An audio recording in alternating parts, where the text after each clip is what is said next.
चंद्रपूर शहरातील पोलीस शिपाई स्वर्गवासी दिलीप चव्हाण यांच्या हत्येने संपूर्ण जिल्हा हादरला आहे.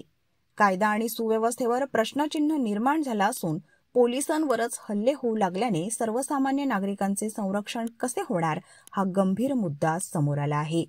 याच पार्श्वभूमीवर आज सभागृहात पॉइंट ऑफ इन्फॉर्मेशनच्या माध्यमातून हा विषय मांडण्यात आला. चंद्रपूर पोलीस खात्यात महत्त्वपूर्ण बदल करण्याची विनंती गृह विभागाचे सर्वेसर्वा आणि मुख्यमंत्री माननीय श्री देवेंद्रजी फडणवीस साहेब यांना सभागृहात केली. दोषींवर कठोर कारवाईसह पोलीस दलाला अधिक सक्षम करण्यासाठी तातडीने पावले उचलावीत अशी मागणी केली आहे.